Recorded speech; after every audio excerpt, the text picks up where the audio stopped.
Mortgage rates are in the sixes and most buyers are frozen, debating, should I wait or buy?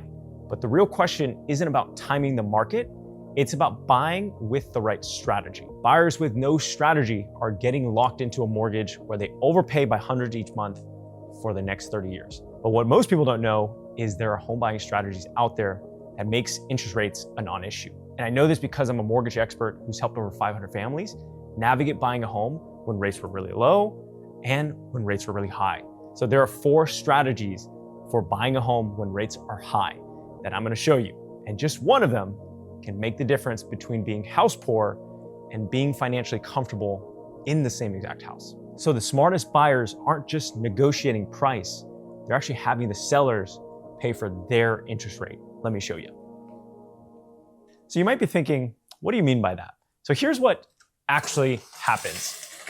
So the home buyer, you see a house that you like at $500,000, it's in the neighborhood that they've always wanted. And ooh, look at that little pool right over there. And they can have all the people over during the holidays and look at that new little kitchen with the backsplash. So they favored it and they're thinking this is the one, but they want to get a great deal. I mean, who doesn't, right? So they reach out to the realtor, send them a quick text, and they ask if they can maybe negotiate it down to $490,000. And a $10,000 price cut at 6% saves you about $60 a month, which isn't going to change your life, but it's still a small win, for you. But what if the sellers say no? The buyer gets discouraged and then they might even give up on buying in general. But because you're watching this video, you want to use an advanced strategy like this. So here's a better move. Do what I call M.E.S.O, multiple equivalent simultaneous offers. Your real estate agent should be putting feelers out there to the seller, and this is where you want to do M.E.S.O. But if they're not using M.E.S.O because you're a smart buyer watching this video, you get your phone out and you let the realtor know you want to do something like this. So options 1, we have the small exchange, $500,000, 35-day close, no seller credits, and then seller, pays title and escrow fees, maybe $1,000 to $5,000. I call that the baseline offer. Then we got, options 2, which I call that the speed play. Speed is king, right? $490,000 offer, 14-day close. So homeowner in 2 days, and the sellers get their money in two weeks, 2 days. 2 weeks. I can't even think. We just had our first baby boy and 5 days ago. I'm also filming this video because I know this is important for a lot of people out there. But give me a like because I'm still doing it for our son.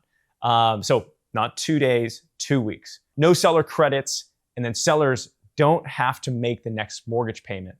And I would call this speed motivated sellers. Options 3, we got the credit play right over here. We got $500,000 offer, 14-day close, $10,000 seller credits, and the sellers don't have to make the next mortgage payment. And you get to reduce your payment. So here's the beautiful thing. By structuring your deal this way with M.E.S.O, you get to see what the sellers care about the most. Then you get a counter offer, right? Then you get to figure out, okay, what is your actual final offer? I would say in most situations where it's more of a buyer's market, not as competitive, you're going to get a counter offer, and then that is going to be your final offer back. Now remember, that $10,000 seller credits, we're going to be using that to talk about some spicy, strategies to help lower your payment later. Here's also why this strategy is crushing right now. With rates above 6%, there's more sellers than buyers, which you can see with this right over here. So this means you as a home buyer, you have more leverage in negotiations and you can use M.E.S.O, the multiple offer strategy, right, that we talked about. So make sure to take advantage of this small window while you have it, because once there's more buyers than sellers, so going back to this little pretty graph over here, once that line goes below, there's going to be more buyers than sellers, and it's going to be a lot harder to use this strategy. Real quick, before I show you more advanced strategies, because you're watching this video, you're probably wondering how much can you afford, or am I even ready to buy a home? This is why I made the free homebuyer readiness quiz, and there's no credit check, takes less than 30 seconds, and you'll get videos based on your specific constraint that might be holding you back. It's my gift to you, completely free. Check it out in the link down below. So this strategy is called the temporary buy down strategy. The sellers pay for an account at closing that pays for your rate for 1 to 3 years. Usually it's a 1% drop or even a 2% drop or even if you can get it, a 3% drop from whatever market rates are available at that time. The strategy is called a temporary buy down strategy. The seller pays for an account at closing that pays you for your interest rate for the first 1 to 3 years. I'll go over the specifics in a few moments, but the cool thing is when you refinance, when rates come down, or again, if your income is going to go up in the future, you time it correctly, you can take advantage of a lower payment and exit this loan into a more comfortable loan in the future. So for this example, we'll just use a 2-year temporary buy down. Again, there's a 1-year available, 2 and a 3-year. So the first year you'll pay, let's call it 4% interest rate. And then year 2, you'll pay a 5% interest rate. And then let's say you get settled in at the 6% interest rate for the remaining amount of time that you have for your mortgage. So by that point, most buyers will have either refinanced by that point, or maybe your income has increased drastically from there, where even a 6% interest rate is comfortable in that situation. So the way you can actually figure that out is figure out where your raises have been the past 5 years and use that as an average of where you're gonna go. Now, it's not exact science, but it'll get you close. So you get 2 years of dramatically lower payments, which is exactly when the cash flow matters most. So check this out. So even if a home buyer knows about the strategy, this is where they go wrong. They ask for the buy down without giving the sellers a reason to say yes. So let me give you a refresher on the winning offer formula, which is price, convenience, and speed.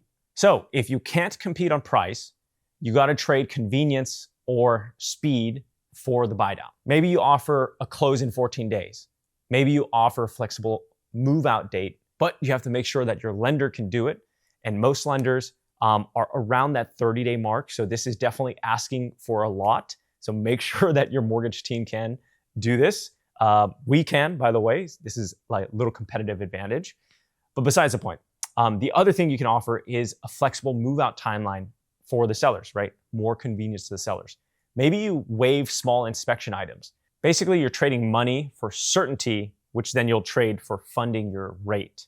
Now, if the sellers won't budge, there's a second path, right? There's the lender paid temporary buy downs. So usually you're gonna ask for the sellers.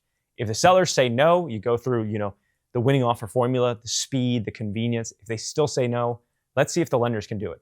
So right now, one of the lenders I work with, there's a program where the lender pays for a 1-year temporary buy down directly. So here's the cool thing. Best case, you get the sellers to pay for this, or you use the credits to cover some of your closing costs, right? That's one strategy. Worst case, we can see if the lender can cover it.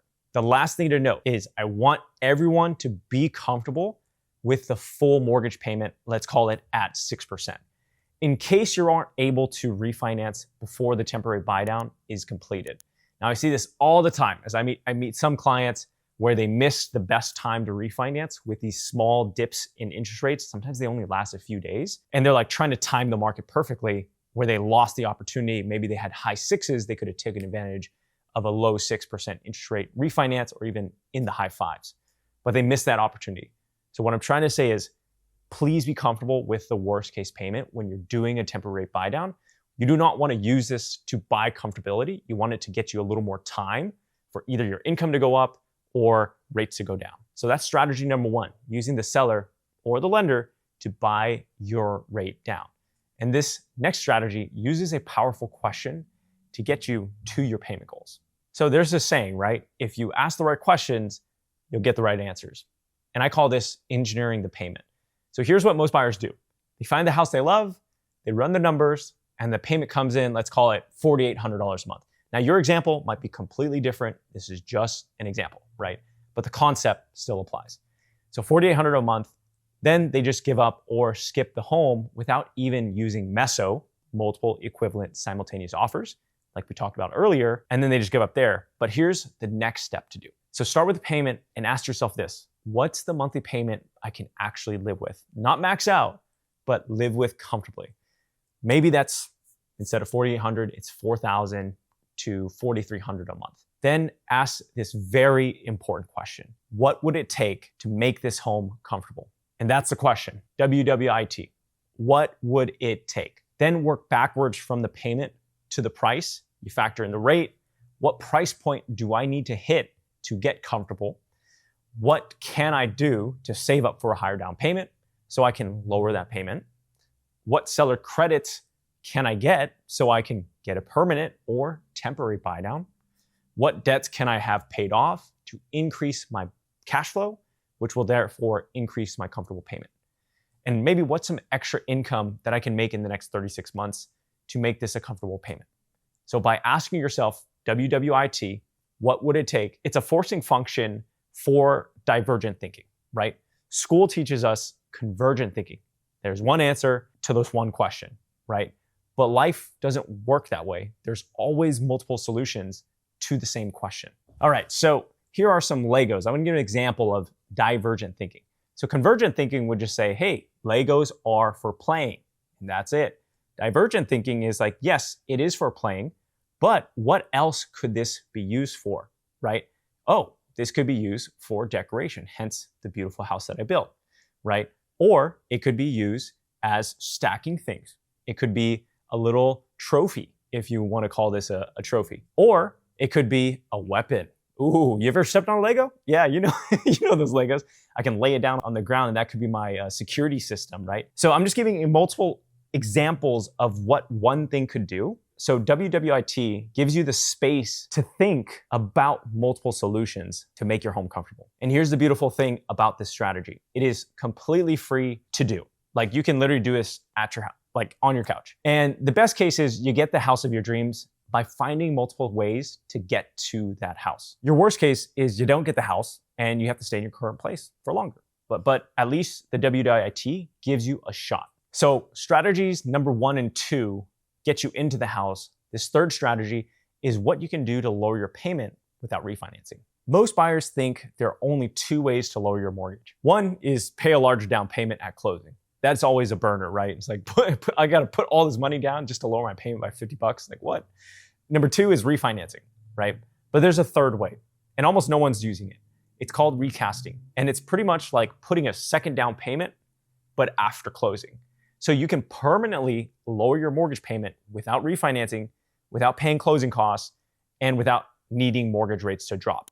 So here's how it works. You buy the home with a smaller down payment. Let's just say 3 or even 5% down. Again, you can do 10, 15, 20, or whatever, right? That keeps more cash liquid for the move, for repairs and emergencies, and those unexpected expected costs. Then when a big chunk of money comes in, maybe you get a bonus, or your restricted stocks vest, or you inherit money, or maybe you sell the house that you're trying to sell across the country, or maybe you even received a big tax refund. Then you put that second down payment and then you lower your payment.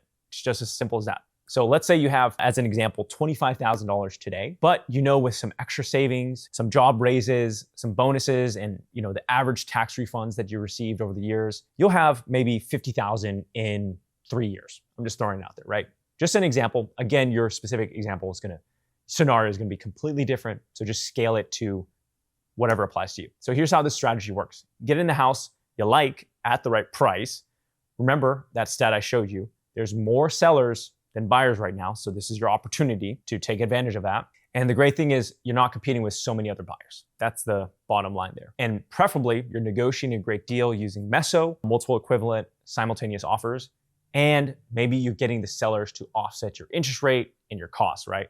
So you do all that stuff. Then 3 years later, you have that extra money saved up. If rates went down, you can explore refinancing if it makes sense. If rates didn't go down, then recast your payment so you lower your payment. So what I love about this is you're hedging your bet, right? If rates go down, great. If rates don't go down, I have this in my back pocket, right? And like I said, you can use that extra down. So real quick, before I show you the next strategy that I personally use on my very first house, I know you're probably watching this video because you're probably wondering how much can you afford, or am I even ready to buy a home? This is why I made the free homebuyer readiness quiz. And it's honestly something that I wish I had when I bought my first house. And there's no credit check, takes less than 30 seconds, and you'll get videos based on your specific constraint that might be holding you back. It's my gift to you. It's completely free. Check it out in the link down below. All right, so everything that we covered so far is about how to lower your payment, technically, right? So strategy number 4 is different. It's about how to get someone else to pay for you. So this fourth one is house hacking, a 2 to 4 unit or an ADU or the other rooms in your house. So it's about how do I get someone else to pay for your mortgage, right? And like I said, it's called house hacking. And in a 6% interest rate environment, it's the single most powerful move on this list, right? So here's the idea. Instead of buying a house where you carry the entire mortgage, so imagine you get the house and you pay for the entire mortgage just by yourself, how do I get my roommates or maybe another tenant to help offset the costs? So there's 3 ways to do this if you're interested. So the first is buying a duplex, triplex, or fourplex. So it's basically one parcel with multiple units on the plot of land. So you live in one unit and then you rent out all the other dwelling units on the property. And the cool thing is you can put 0% down if you're a veteran or active duty, or 3.5% down if you're looking for an FHA loan. Again, there's stipulations on multi-units for FHA, or you can do 5% down for conventional. So it's not the 25% down that most people used to assume. So that's a cool thing with multi-units. The second way is you can buy a single family home with an ADU or, casita, right? Or converted garage or basement unit. So you live in the main house, you rent out the ADU, long-term or maybe mid-term or Airbnb it, right? Same idea, but kind of in a smaller scale. So here's the math. You buy a duplex, let's call it 700,000. Again, your exact price is going to change based on your market. With 3.5% down, your total payment at a 6% is roughly going to be $5,000 to $6,000 a month, depending on the taxes, insurance, mortgage insurance, all that stuff. So let's say the rent for the second unit is $2,000 to $2,500, right? You just take your mortgage, subtract what the rent and the revenue that you're coming in. You want to take a little bit of that for any maintenance and vacancies, of course. And then that's how much you pay at the end of the month. So really cool strategy. The third way is if you buy a 2-bedroom or more rooms in your house, you live in one room, which is what I did, and then you rent out all the other rooms. So this is what I did, like I said, in my first house. I put the lowest down payment possible.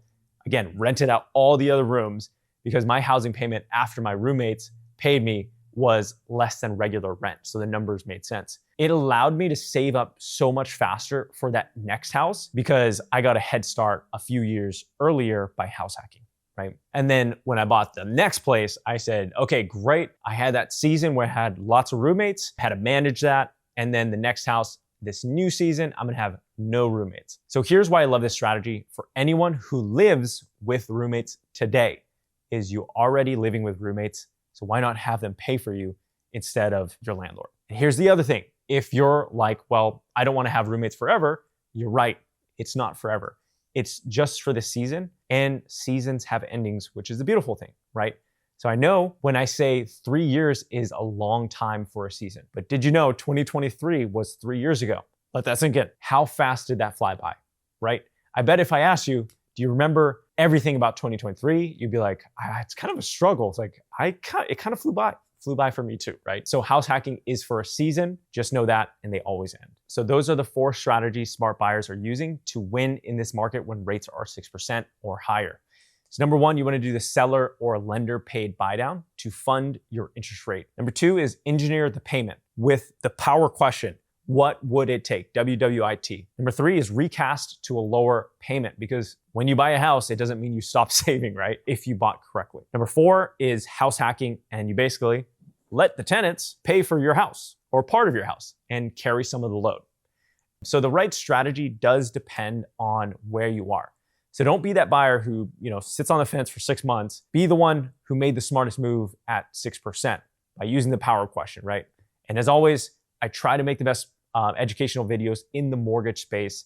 Please like, subscribe, and comment what you want to watch next. So YouTube is also recommending this video right over here. Give it a click, and I'll catch you on the next one.